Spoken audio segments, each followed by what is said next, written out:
Hey everybody, welcome to PCMag's One Cool Thing. I'm Ayaz Akhtar with Eric Zeman, and today's One Cool Thing is the iPhone 16. All right, so the new iPhone 16 lineup is made up of 4 phones. It's the iPhone 16, the 16 Plus, the Pro, and the Pro Max.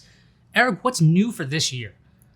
Well, there are a lot of things new this year. We've got all 4 phones have a new processor. They're running the A18 for the 16 and 16 Plus, and the A18 Pro for the 16 Pro and 16 Pro Max. Mm-hmm. The biggest difference on paper that we know of is the addition of a single GPU core for the A18 Pro processor. But of course, Apple hasn't revealed all the details, so we don't know the clock speeds, we don't know the GPU speeds, we don't know some of the hardcore details of that chip. But the biggest change for all of the lineup is, of course, the new chip. So when people are using their devices, they're probably not thinking what chip's inside. They're like, okay, what's on the outside? And I believe there's a new camera control button on all 4 phones. You've been playing with iPhones and tested, you actually reviewed the iPhones. How did you find the camera control? Well, first explain what it is, and then maybe tell us how it did.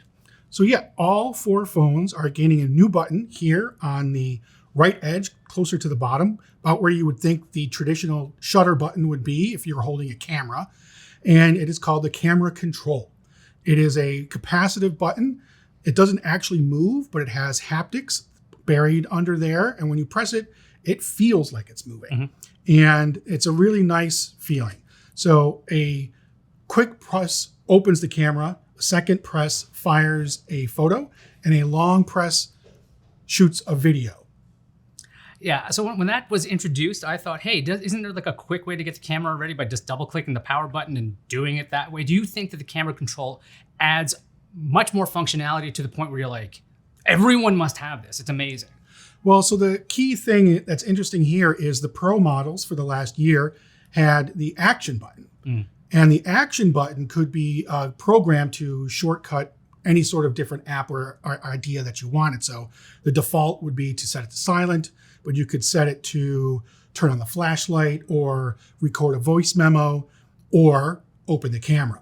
So the Pro models have had access to a camera shortcut for a while now, and it's just Apple's moving it over to the other side of the camera, the other side of the phone, and giving it to all 4 models. I mean, I tried it out myself. It seems pretty finicky at first because it does feel like a regular button, like you said, but you have to tap it to activate it. Then if you press down, it takes the picture. Yep. The other thing it's doing is allowing you to access new capture modes. So Apple has added a menu that drops down below the button when you've launched the camera, and there are controls there for depth of field, for brightness, for the level of zoom, and swiping your finger back and forth allows you to make adjustments to those settings. But it is definitely finicky. Getting the camera to change between those modes is a little bit of a pain in the finger. And but once you do, it does work. Like once you switch it to one different mode, swiping back and forth does make the changes that you're looking for. So speaking of the cameras, Apple said it has now a 48 megapixel fusion camera. Last time it had tetraprism or whatever they want to call it. What is a fusion camera for those of us who are not just like reading the specs all the time? So Apple is calling the camera across all 4 phones the fusion camera. It's a 48 megapixel sensor. And what it's doing is it's capturing several different shots when you press the button once. So you're getting a full resolution 48 megapixel capture, but you're also getting a 12 megapixel capture, which is binned by a factor of 4, which is a technique that camera sensors use to capture more light.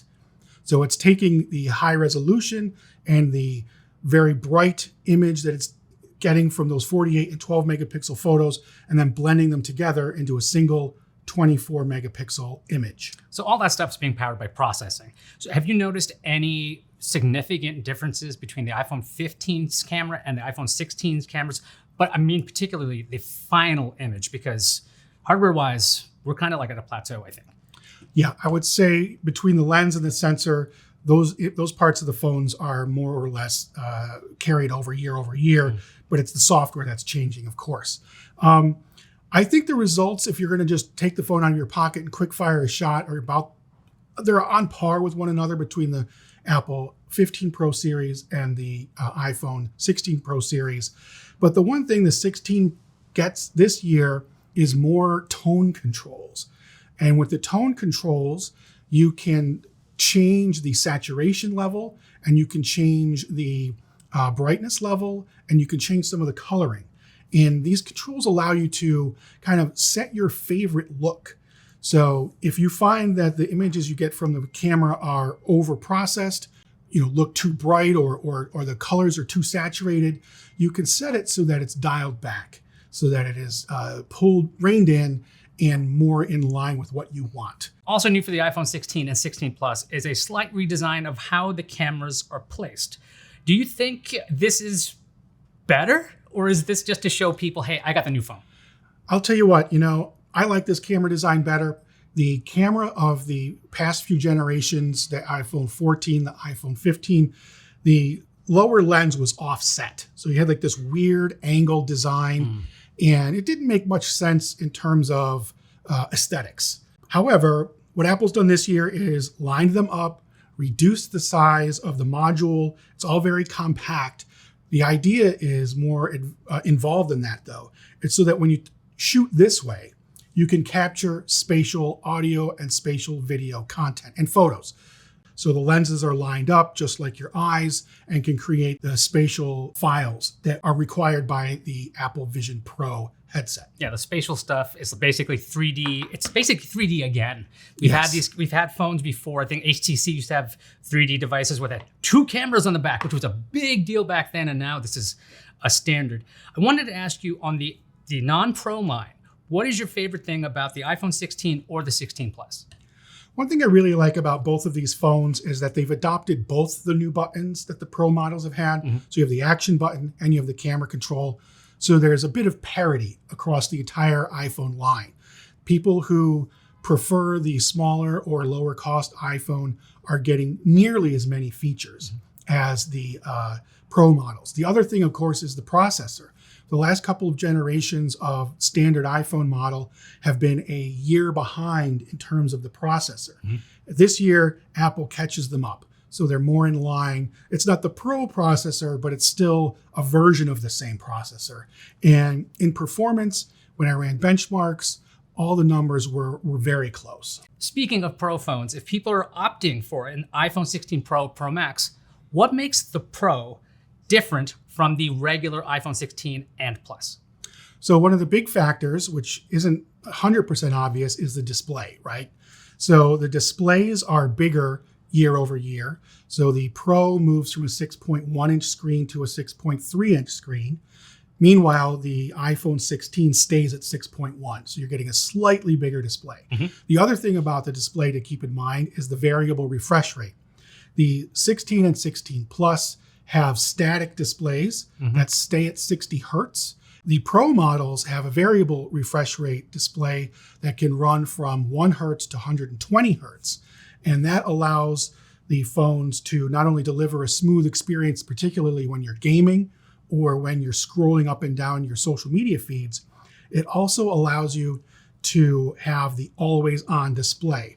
And this is a big one. We'll show you. Right now, the iPhone 16 Plus, the screen is blank because it doesn't support the always on display. With the 16 Pro, you can see that the screen is on.